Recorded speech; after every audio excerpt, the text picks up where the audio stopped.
Red Bull Music Academy Festival, Los Angeles, Studio Science. We're here in Hollywood at Bernie Grundman's studio with Bernie Grundman, the man who lent the studio his name, perhaps one of the most famous mastering engineers in the history of recorded music. Certainly for some, responsible for many records, going back till 64, I believe, is the year that you started? Well, I started in 65, but 65. I didn't get to Hollywood till 66. Gotcha. So since but that's about 50 in years. Hollywood. About Right, 50, and yeah. responsible for records by Prince, Michael Jackson, Dr. Dre, The Doors, Johnny Mitchell, jazz recordings, Steely Dan. Steely Dan. And so we're here today for this special edition of Studio Science to look at Bernie's mastering philosophy and how he goes about taking a track to the final stages. I think you called it once post-production to the music industry. Well, it is post-production, because really mastering is the final creative step, I would call it. I kind of call it the sobering part of the industry. Right. Because it's the last time anything can be done to a recording. Mm-hmm. But it's also, we make the master, so we're like the first part of manufacturing in a sense. Right. So it's the master that everything is made from. So it doesn't get changed really after we're finished with it. So we do the final creative stages and then on to the master that the mass production is made from. Right. So what I find is when we have clients coming in, they're pretty quiet at times because they've been in the studio for a long time, spending a lot of energy trying to make a great record, one that's going to compete with everything out there. But they've, been listening loud, which makes you feel as though it's better than it might be. There's a certain kind of energy that you get from just loud. And everybody knew that walks in the room when you're mixing, you turn it up and to impress people. Okay, fine, that makes a lot of sense. But when they get a little more humble when they come into mastering, because now it's like, God, do we really have anything here? How is it going to really sound next to everything else out there? Because we can't run around and turn up the volume control when people are listening to our record. It has to stand on its own now. It has to compete with everything else out there.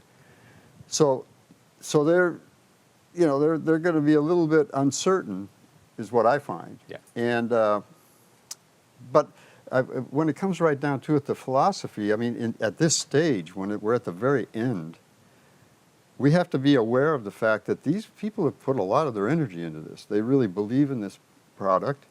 The producer, the artist, whoever else was involved, they put a lot of energy into it. And what my job really is to do, I have ideas about what might make it better, what might make it a better connection emotionally with the listeners, how it might compete better. But my main objective, though, is to help them realize their dream, what they want to get out of this thing. Am I going to make this thing tell the story that they're trying to tell better than they even, wherever they got to? Can I enhance it? Can I do something to make that connection with the listener, that emotional connection with the listener, more direct, more complete, faster, that kind of thing, without a lot of cheap thrills? That's what I'm trying to avoid. It's still about the music. I don't want to destroy the music just by, say, making it loud. Yeah, it might get people's attention, but after a while it's annoying, and it's like uncomfortable, and it's edgy, it's harsh, it's distorted, it's this, it's that, all these things that can happen when you just try to make something loud. And a lot of people think, well, mastering makes things loud. Well, that's a big factor, because it has to compete out there in the marketplace and kind of sounds similar to what's out there in level, because a lot of people don't understand. If something comes in and it's really low, they're going to think something's wrong with it. And a lot of people listen on playlists now. They're not listening to one tune and then adjusting their level and listening to it. And then records, they do that. But with Spotify and streaming things and iTunes or just people are working on their phone, they're working on the computer, the music's going back there. So you want things to kind of be similar, but they don't have to. You don't have to be the loudest person. I don't think, you have to be kind of in the ballpark though, pretty close. So we do that. We try to make it fit in that way. Now, when it comes to vinyl, which we're kind of in this environment right now of vinyl, people tend to, there's a lot more you have to go through to play a vinyl. You have to take it out of the jacket, you have to put it on the turntable, you have to put the arm on the disc, and what do? You tend to sit down and listen. Wow, something new. And you're only listening now, you're paying attention. It's not a playlist, it's not something that's going on back here. It's like, there it is. Now you'll probably adjust it where you want it.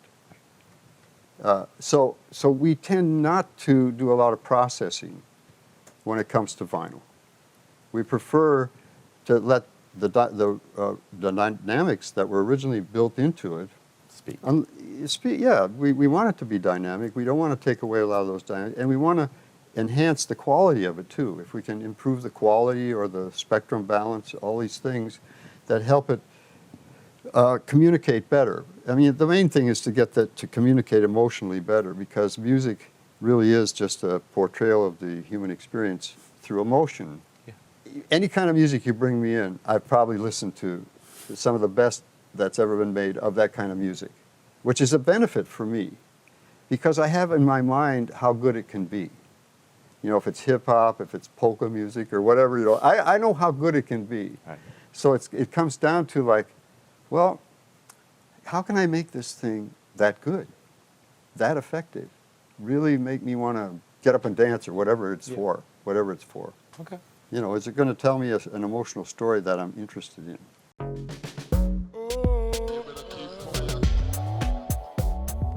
So you would begin by listening.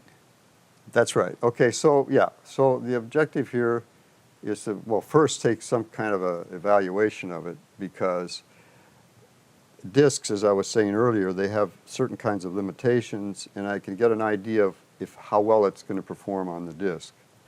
So the whole object here is you have an ideal, a way you would like to hear it on the disc. Now, if you make a test cut and it doesn't track well, now you have to modify it. Now, the thing is, now you're not going to get quite what you wanted. You're not going to get what you ideally wanted. So the object here is to change it the least amount, choose the right way to solve it, and still get most of what you want. So we'll take this first one here. So these are now, if you look at if you can see this one, I've already put this together, but this channel, of course, is ahead of this one. Mm-hmm. These are both the same. The computer can do this, of course, as you know, anybody that does with computers. So it makes our job easy when we're dealing with digital. With the tape machine, we have a head here and a head here. We have a preview head and a playback head that does the same thing. So in 1.08 seconds is the delay time here. So this is going to play, and this track is going to go to the computer and tell the lathe what to do, what's coming up. And then this will be what we're listening to. So if I play this here, see, it's following these things here. But the one above is sending the information. But here it is. If we were listening to both of them, here's that's the preview. Here's preview. See, that's a little bit later.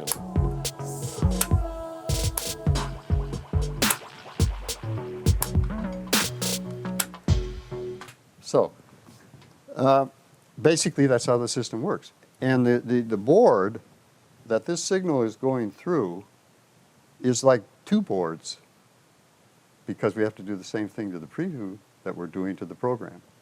So these equalizers that you see on the board and the level controls, everything, are too deep. So we're really EQing both the preview and the program at the same time, and the levels. All of that's moving together so that the computer gets the same information that it's going to cut. Gotcha. So it's a whole other thing that we have to do. So first, let's see where we are.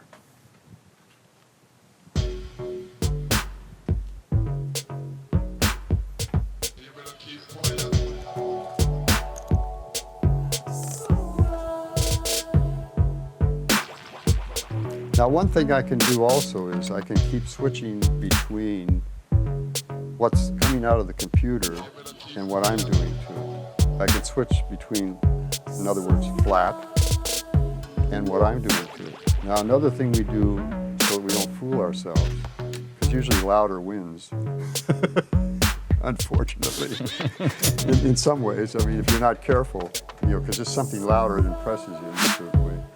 We have a way we compensate for the level so we don't fool ourselves, and so all we're hearing is just the adjustment, just the equalization or whatever we're doing to it.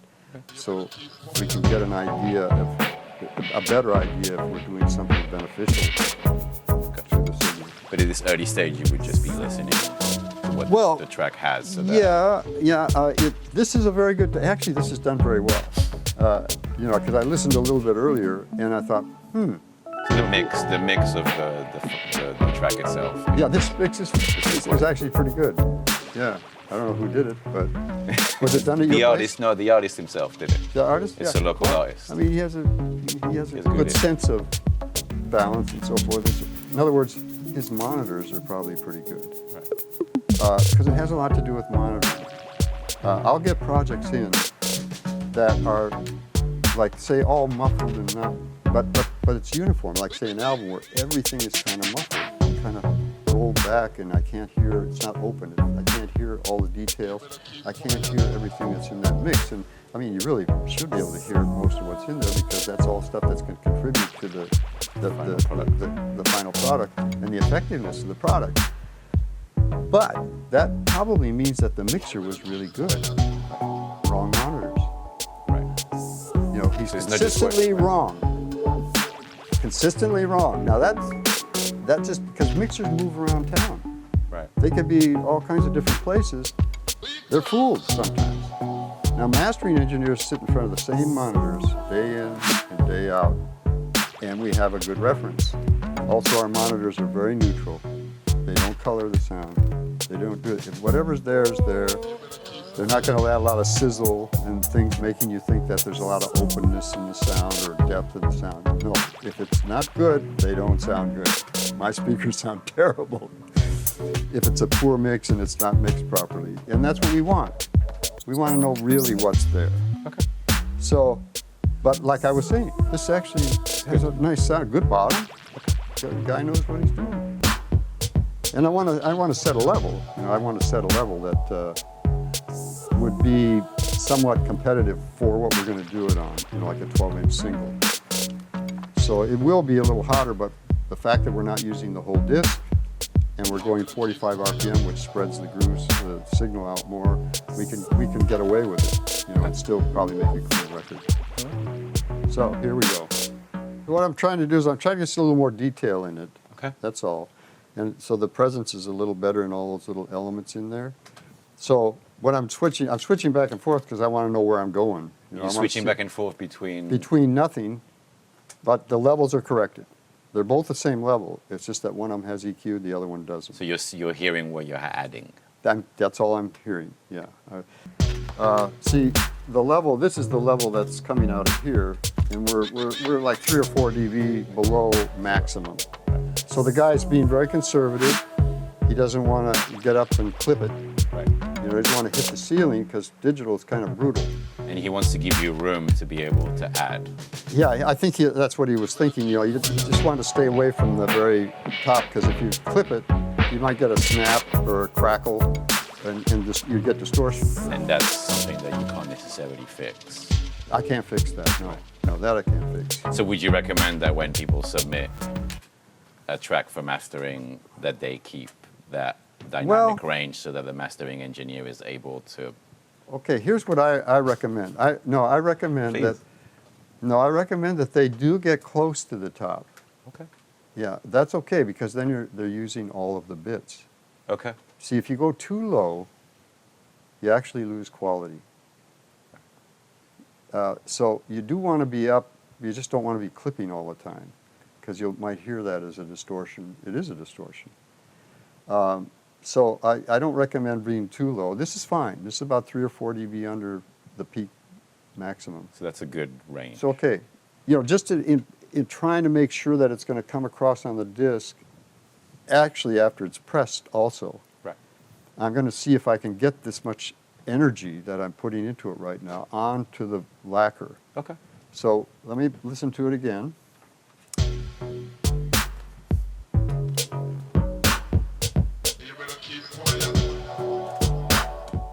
See, this is flat, same level. And that's what I'm doing to it. Oh, wait a minute, I didn't do this. I got to bring it up. I was showing you the, okay, so this is what's flat. Flat. And that's what I'm doing. I'm trying to expand it a little bit. This is flat. So you can hear into it more. There's a little more depth and so forth. Because a lot of that's going to go downhill.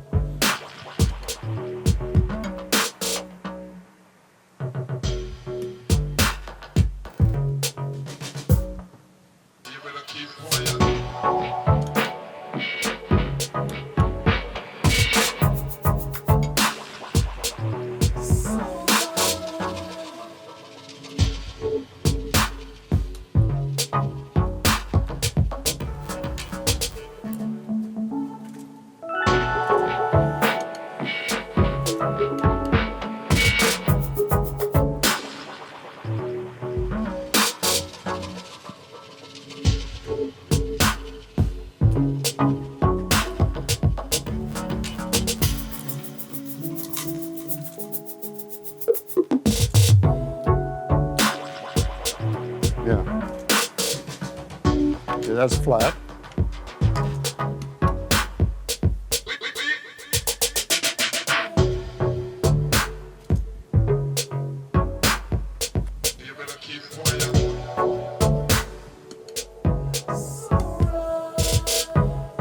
Okay, and level-wise,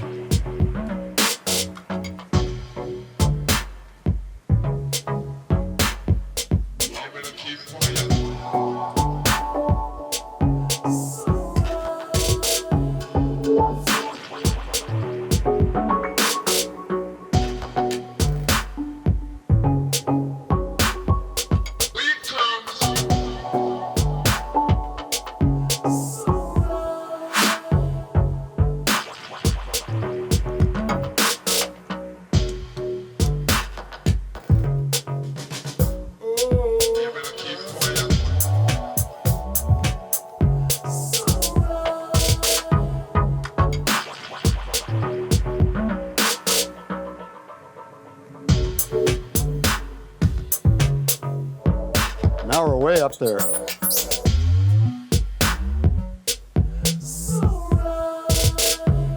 And now compared to that's what's on the computer.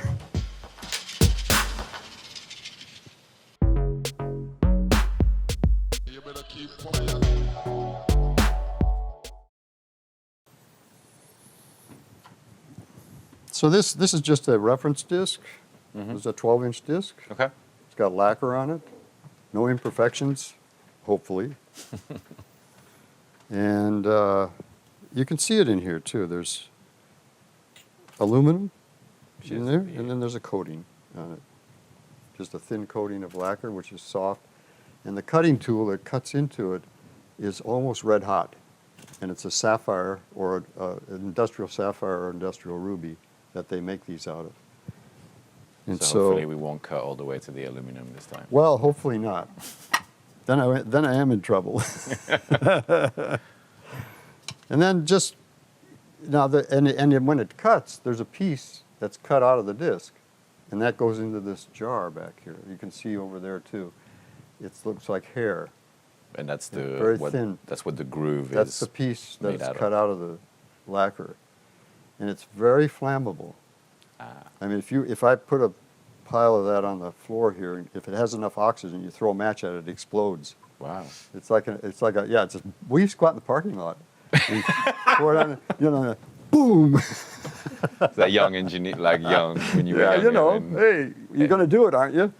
I agree. Was that with jazz records? Yeah.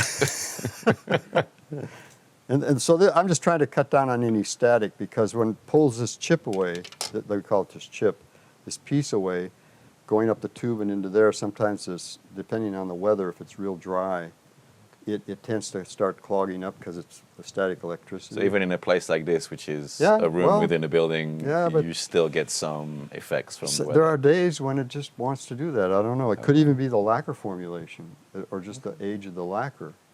It's hard to determine. And also we use, actually it's like fingernail polish remover, right? Because fingernail polish, isn't that lacquer? Yeah. Yeah. I believe so. Yeah, because, so this is acetone. Same thing you use when you're Cleaning your nails. I don't do that, but all these women know. But same thing. So we want to keep this stylus clean So you use that to clean the stylus. because sometimes the little pieces of lacquer, so there's a little bit on there. We want to keep that clean. So now, are we on? No. Have to have the cutter head on. Okay.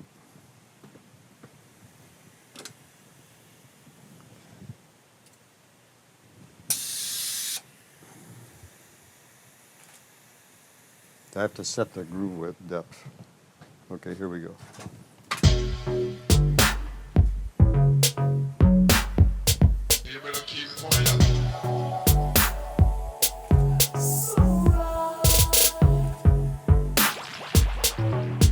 That groove is really moving. Now you can hear it. You can hear it. I turn off the monitor. And if you were to speak loud enough, you can get some of It's that like voice. what it is it's two miniature speakers at 45-degree angles. Only it's not like it has more going on than just the speaker, but it's like that. But instead of a cone hooked to it, is a cutting tool through what we call a torque tube. But it's like it's being fed from two different signals, but it's one stylus that's moving all over the place in the groove. The computer is reading all this and deciding, how to do it. And the computer is taking the preview input. Yeah, like I can put this on. I can play. See, we have a playback right on there for calibration, various things like that. I can Play back at the same I time. can play back what I've just recorded. Oh, wow. So this is what I'm recording. The delayed one will be the disc.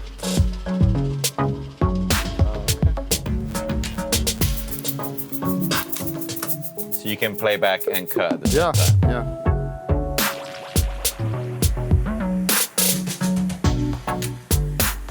Yeah. Okay, let me get it closer. Okay, so that's what's coming to the cutter. That's what's being played back.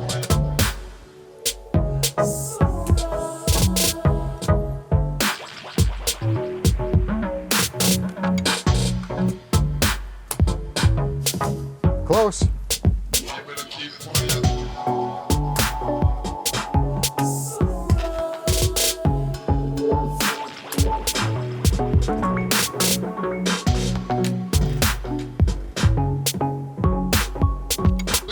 Now that's 4 dB louder than a standard LP though. It's pretty loud, but it's going 45 RPM. We're not going to use a lot of the disc. So we can do that, and it'll be a competitive disc.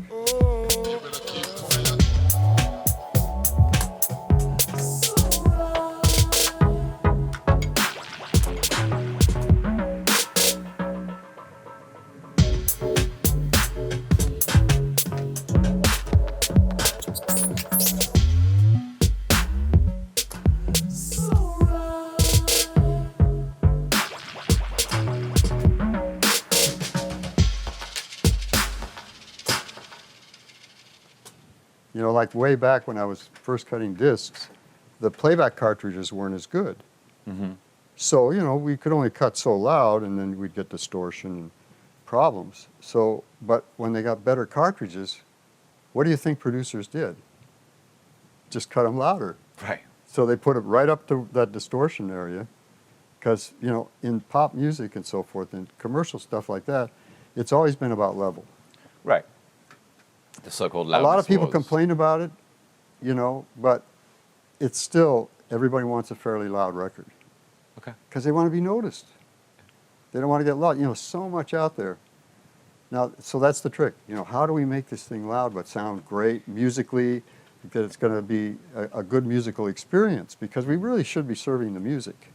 And you've probably heard this before if you've ever heard any of these. I say this all the time, but you just can't be prejudiced. I think that's a very important aspect of your philosophy, Yeah. to be open to everything. Well, I know about this because I was. I was a teenager that thought I knew what the best music was. You know, I was one of those people. Hey, I don't want to hear that stuff. It's so good. That's not true. You know, it all has its place because it's made by a human being, and it's their point of view, and it's the way they're portraying the way they see the world, and the way they feel about love or anger or whatever it is. It's how they want to portray it. Mm-hmm. So you being a human being, there's no reason why you can't figure out or get on that same wavelength and try to do something beneficial for this recording, whatever it is, whoever brings it in, whatever kind of music, doesn't matter. Because we only have so many emotions, and we all have the same ones. And so if the less you're prejudiced, the more you're going to be able to understand what this person's trying to do, and so that you do know what to do. If you turn the knob and it doesn't do anything, you need to know if it's doing more emotionally with this music. And I'm the only one that's going to know, or I can refer to my client. But nowadays they're sending in files. Right. So you're making. So I have to send them a test, and then they have to tell me, well, yeah, you're close, but you need to do that. Can we do this and can we do that? And so, but if they're here with me, it's easy. I don't pretend to know everything. I'll do what I think is going to help it, but they're the last word. It's like, hey, what do you think? Do you like the way it was this way, or do you like it this way? I mean, I think this is going to help bring out some of the elements that are important to this piece of music, to this mix. I think it's going to help make these things speak a little better, because they were kind of lost in there, and why put them in then? You know, let's see if they can contribute more, if I feel that they're not. Now, I might be wrong, but I at least like to experiment, and it's a trial and error thing, just like mixing. Mixing's that way too. Right. The whole thing you're trying to do is just make this music more effective and connect better with the listeners, you know, get the message across.